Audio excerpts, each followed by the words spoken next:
Представьте, солнце будет над нашими головами, на расстоянии мили.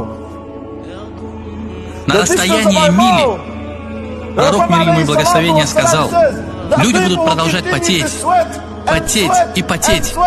Люди будут утопать в своем поту. У некоторых пот будет доходить до лодыжек, у некоторых до колен, у других до пояса, у некоторых до груди, а затем пророк, мир ему и благословение, указал своей рукой и сказал, что некоторые будут утопать в собственном поту. Представьте, что это за зрелище. Представьте, что это за день. Представьте, что по приказу Аллаха Пречистого Всевышний произойдет в тот день. Очень страшно.